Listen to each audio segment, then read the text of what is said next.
Scientific studies often treat consciousness as a neutral observer of the world. In fact, consciousness is the only thing in the universe that involves suffering, which is the very opposite of neutral observation. While observation tries to capture the present reality as objectively as possible, at the core of any experience of suffering is a rejection of present reality. We might well define consciousness as the capacity to suffer.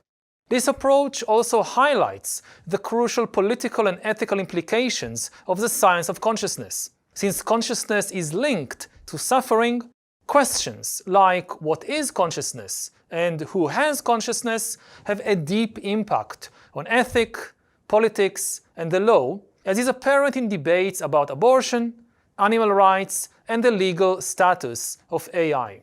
The study of consciousness is not just a scientific enterprise. It is also an ethical and political enterprise. Questions like what is consciousness and who has consciousness have a deep impact on ethics and politics, on law, and on the moral choices we make every day. Therefore, as scholars of consciousness, we should be aware of the political consequences or potential consequences of what we are researching and of what we are publishing. We have a heavy responsibility. In particular, we should remember that flawed scientific theories can have dangerous political fallout.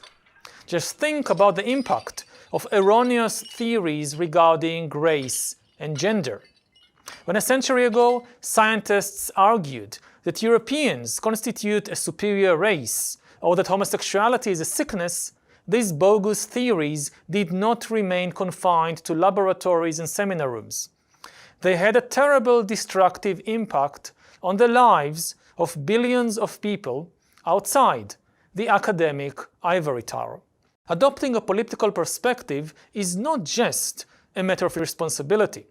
It can also advance scientific work. This may sound counterintuitive because mixing politics with science is usually bad for science. But consciousness is a special case. A political outlook might actually help us make sense of the various scientific theories of consciousness. At present, there are several competing scientific theories of consciousness. Sometimes it is difficult to understand what they really mean and how they differ from one another. Examining their potential political consequences can clarify the differences between these various theories. As an essential first step, let's start with a definition of consciousness. What is consciousness? This is, of course, a controversial and confusing question. Perhaps the most confusing question in the whole of science. Some argue that it's absolutely impossible to define consciousness. Others offer a bewildering list of different definitions. But from a political and ethical perspective, the definition of consciousness is extremely simple and extremely concrete. From a political and ethical perspective, consciousness is characterized by the potential to suffer. Consciousness is the capacity to suffer.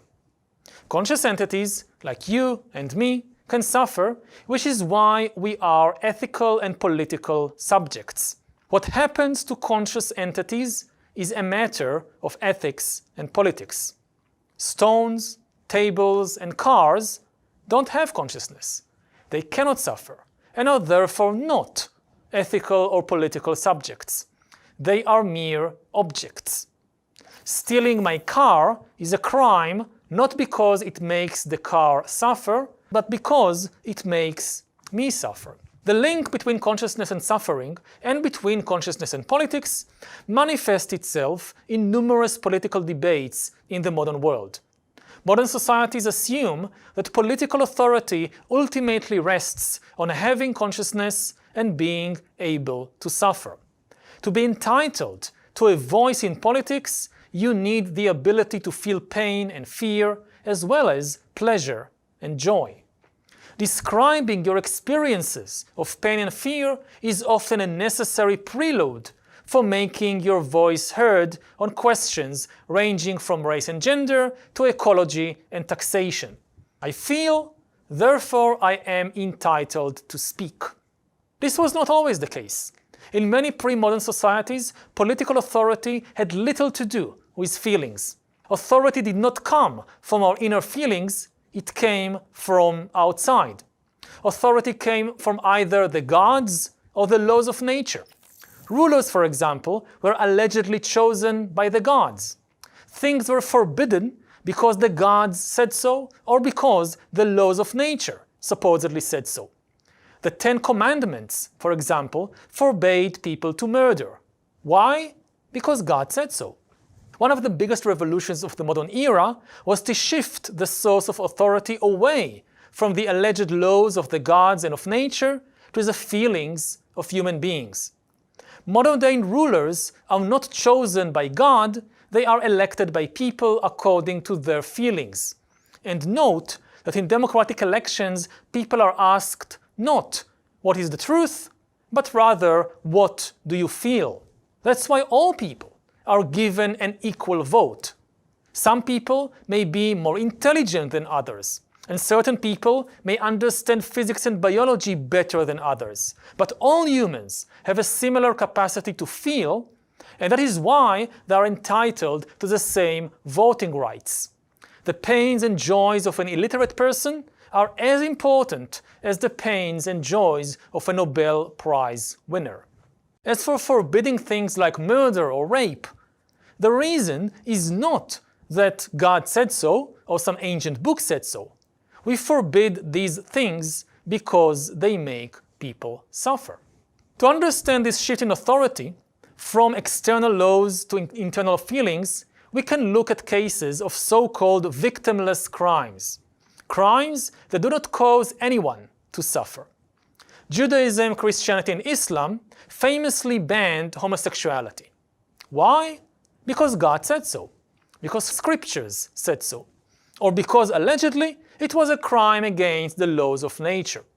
For thousands of years, for one man to fall in love with another man was one of the worst crimes imaginable, sometimes punished by death. In the modern world, people began questioning this taboo. They asked, who suffers? If two men love each other, how does this harm anyone? And if nobody suffers, why should it be considered a crime? Ethics and politics are no longer about divine commandments or about alleged laws of nature. They are about feelings. Even religious zealots who oppose homosexuality have shifted their arguments accordingly, at least when they want to influence public opinion. To take an example from my home country of Israel, every year the Israeli LGBT community holds a gay pride parade in Jerusalem. Since LGBT people are often excluded from public spaces, threatened by humiliation and even violence, the parade is meant to demonstrate that they are equal and valued members of society who should feel safe and honored in public. Yet, the Jerusalem parade seldom goes unchallenged. Fundamentalist Jews, Muslims, and Christians who quarrel with each other throughout the year find a common cause on this one day and fume in accord against the LGBT parade. What's really interesting, however, is the arguments they use. The religious zealots do not say, these sinners shouldn't hold a gay parade because God forbids homosexuality. No, the zealots explain to every available microphone and television camera that seeing a gay pride parade passing through the holy city of Jerusalem hurts our feelings. Just as LGBT people want us to respect their feelings, they should respect our feelings. So in this case, to determine whether it's okay to hold a gay parade in Jerusalem, we need to weigh one feeling against another feeling. Some people will feel humiliated and even endangered if we ban the parade. Other people will feel hurt if we allow the parade. Which feelings count for more? This is not the place to answer this question, but the key takeaway for our purpose is that in the modern world, many ethical and political conflicts pit one feeling against another feeling. Consider another scenario, featuring the statue of a dead leader that is placed in a prominent public square.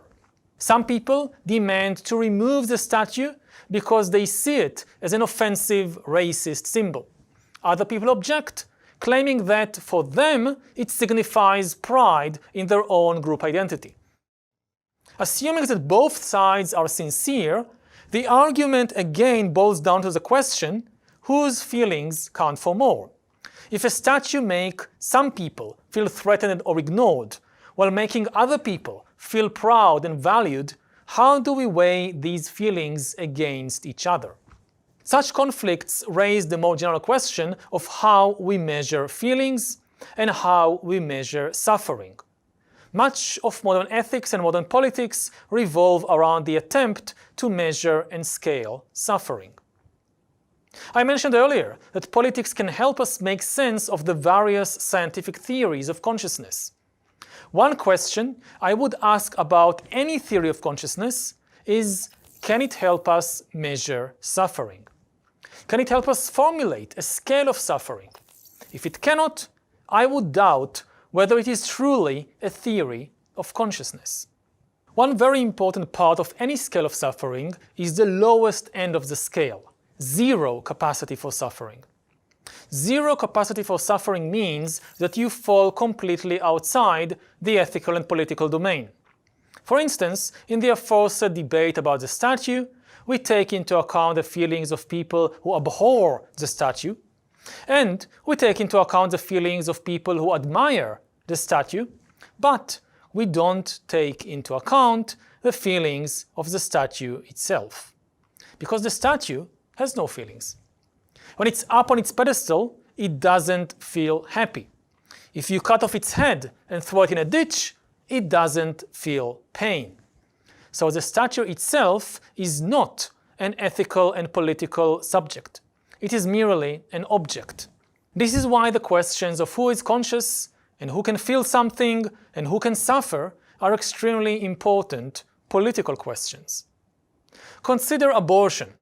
For many people, the heated argument about abortion revolves around the questions, are fetuses conscious in any way? Can a fetus feel something or not? Can a 5-week-old fetus feel pain? How about a 10-week-old fetus? Can it suffer? If not, then this fetus is not an ethical subject.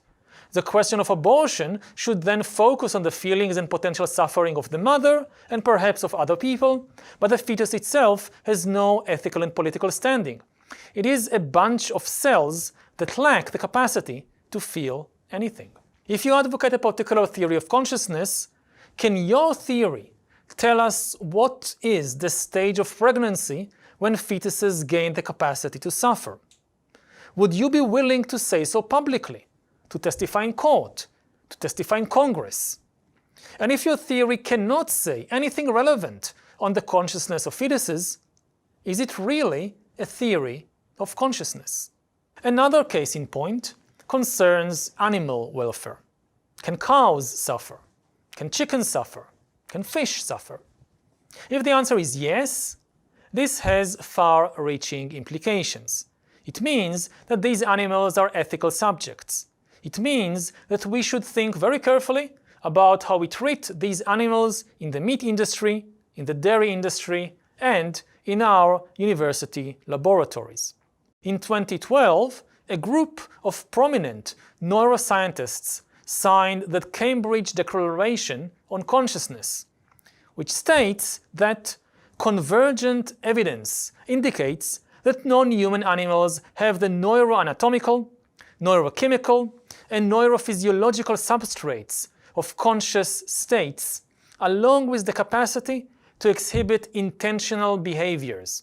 Consequently, the weight of evidence indicates that humans are not unique in possessing the neurological substrates that generate consciousness. Non-human animals, including all mammals and birds, and many other creatures, including octopuses, also possess these neurological substrates.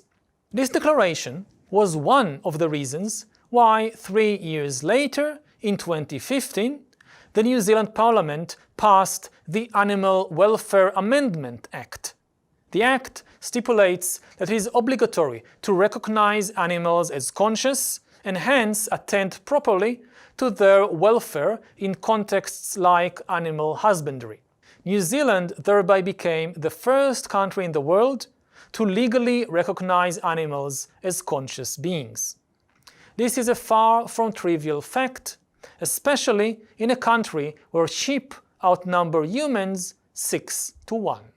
Of course, recognizing that animals have consciousness and the capacity to suffer does not mean that we should immediately ban all experiments on animals and all meat and dairy products. The debate is still raging, but the terms of the debate must change.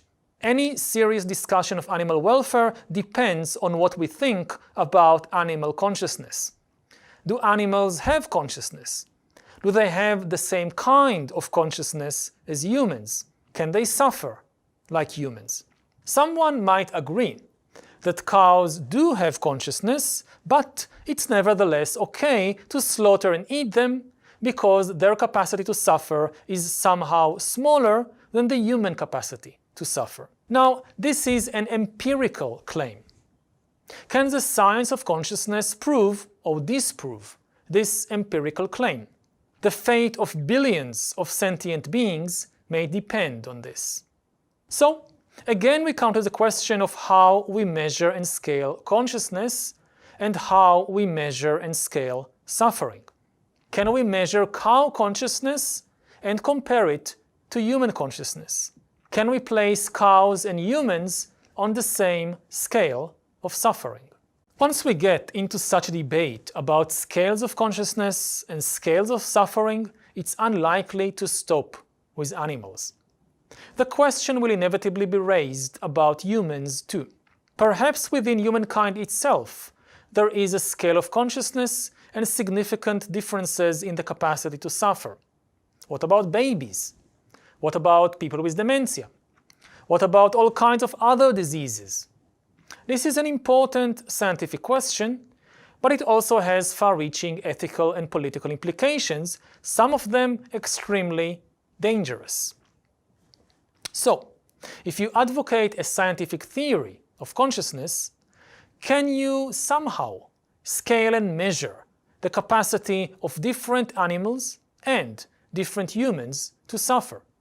To me, this question would be one of the most important yardsticks with which to evaluate your theory. Scholars constantly come up with claims that they have solved the mystery of consciousness. If you have indeed solved the mystery of consciousness, what can you tell us about fetuses and abortion?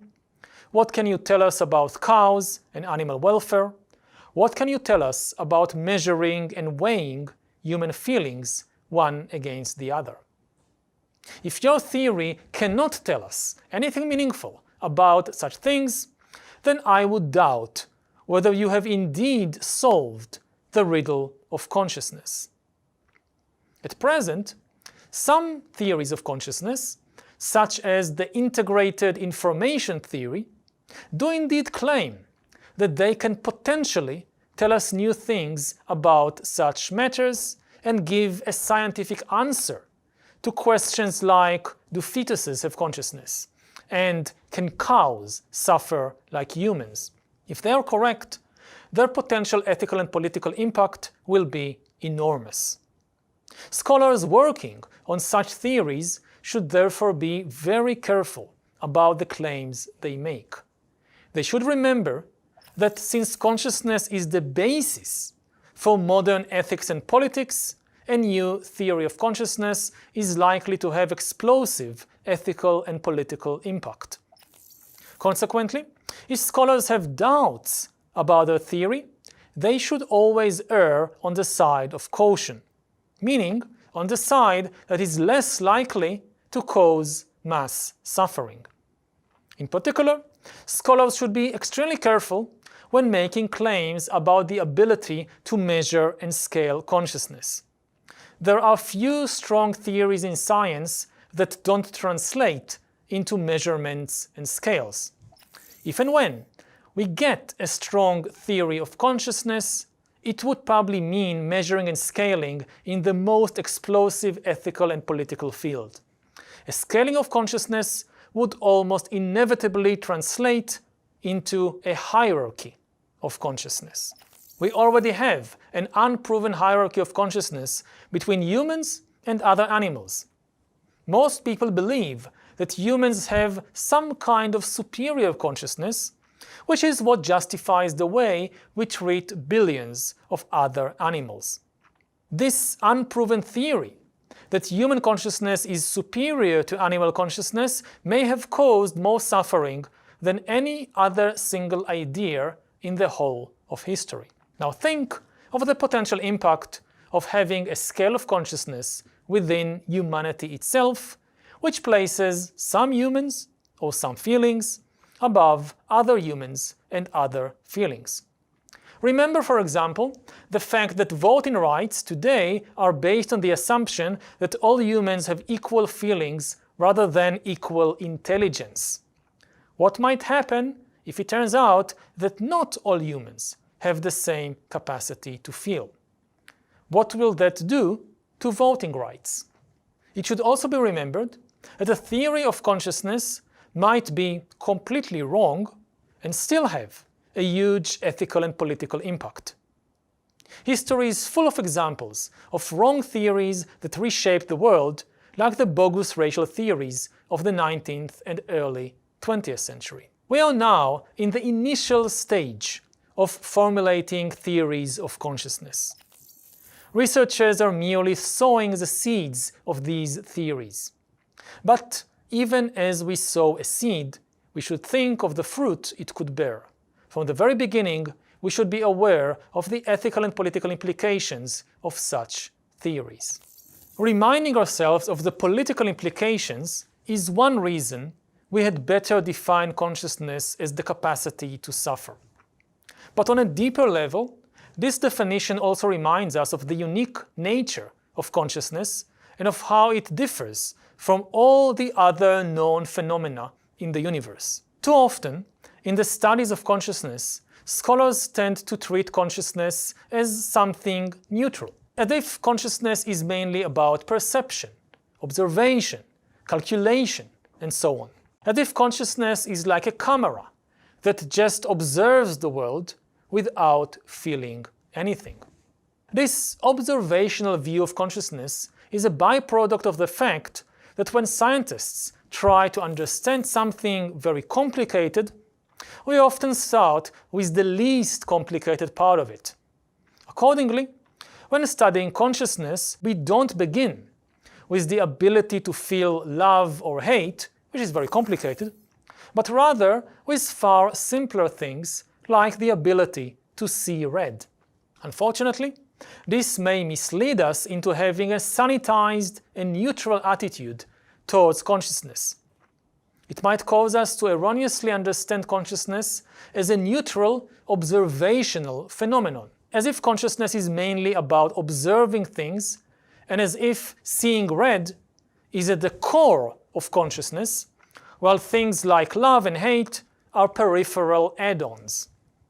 If consciousness is about seeing red and distinguishing red from green, maybe cameras that distinguish between red and green also have consciousness. Maybe thermostats that measure temperature also have consciousness.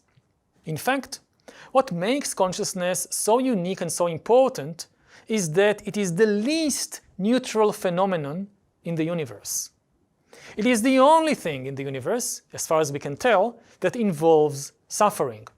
And in many ways, suffering is the very opposite of pure observation. While observation tries to capture the present reality as objectively as possible, at the core of any experience of suffering is a rejection of present reality and a preference of something else, something that doesn't exist at present. You feel something, but you want to feel something else instead. You feel pain, and you want the pain not to be there. Suffering is not the pain itself. Pain is just a sensation. Suffering is the mental reaction to that sensation. It is a reaction of rejecting and hating the reality we encounter and preferring something else which is not there. This rejection of reality and the craving for something else can happen not only in reaction to pain. Anger, greed, depression, and other kinds of misery also involve the same kind of reaction.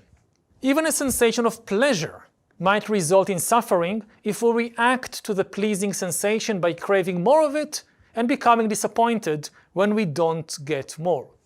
A child might cry while eating a delicious apple because they wanted ice cream instead. A tycoon with $1 billion in the bank might be extremely frustrated because he wanted $2 billion. It is, of course, an open empirical question whether consciousness always involves preferring one thing over another. Can conscious entities ever experience moments of pure observation when they don't prefer anything and they don't reject anything? That is something we need to explore further. But it would be extremely misleading to embark on a study of consciousness without first noting the remarkable ability of consciousness to, at least sometimes, reject reality. What kind of thing can reject reality? Electrons, atoms, molecules, stars, black holes, and galaxies are all neutral entities. They can't reject reality, and they can't suffer. They have no consciousness. As for cameras and thermostats, they can measure light and temperature, but cameras do not suffer when it's very dark, and thermostats don't suffer when it's very hot. When we set an air conditioner to 25 degrees Celsius and its thermostat detects that the room temperature is now 28 degrees, the thermostat activates the cooling unit in order to lower the temperature. But the thermostat doesn't generate any feelings of depression or embarrassment from what it measures. It never rejects what it measures. This is why throwing a thermostat into a boiling cauldron is not a crime. The same goes for computers. And this is a crucial point. Thermostats are not revolutionizing the world. Computers are. We are now in the midst of an enormous revolution in artificial intelligence. Understanding the vital link between consciousness and suffering will help us deal better with a whole host of difficult questions raised by artificial intelligence. As computers and robots become more and more intelligent and actually surpass human intelligence in some fields, questions arise about our ethical and political attitude to AI. Should robots have rights? Should AI be authorized to make ethical decisions? Should we, for example, produce autonomous weapon systems that can decide on their own initiative who to kill? Too many people, both scholars and non-academics, come to such debates with a wrong assumption. They unfortunately tend to confuse intelligence with consciousness and assume that artificial intelligence will inevitably develop consciousness. This, for example, is the assumption in almost all science fiction movies that feature AI. Almost all these movies focus on the magical moment when the computer or robot gains consciousness, and then either the human falls in love with the robot, or the robot tries to kill the human, or both things happen at the same time. But this is a big mistake. Intelligence and consciousness are very different things. Intelligence is the ability to solve problems. Consciousness is the ability to feel things like pain, pleasure, love, and hate. In humans and other animals, intelligence goes hand in hand with consciousness. Humans, chimps, cows, and chickens rely on their feelings in order to solve certain problems. However, computers solve problems in a very different way from animals. and there is absolutely no reason to think that they are anywhere on the road to developing consciousness. Over the past 50 years or so, there has been an immense advance in computer intelligence, but there has been exactly zero advance in computer consciousness. As far as we know, computers today are no more conscious than the prototypes were in the 1950s. By 2050, computers may be far more intelligent than humans and still have zero consciousness. It seems that there are several alternative roads leading to intelligence, and only some of these roads involve gaining consciousness. In mammals, the evolution of intelligence involved the evolution of consciousness too. But computers may be developing along a very different path. Just as airplanes fly faster than birds without ever developing feathers, so computers may come to solve problems much better than humans without ever developing feelings. Unless we remind ourselves of the deep connection between consciousness and suffering, it will be very difficult to deal with the ethical and political implications of the rise of artificial intelligence. If we confuse intelligence with consciousness, then as computers become more intelligent than humans, we might end up privileging intelligent computers over conscious humans. Thank you.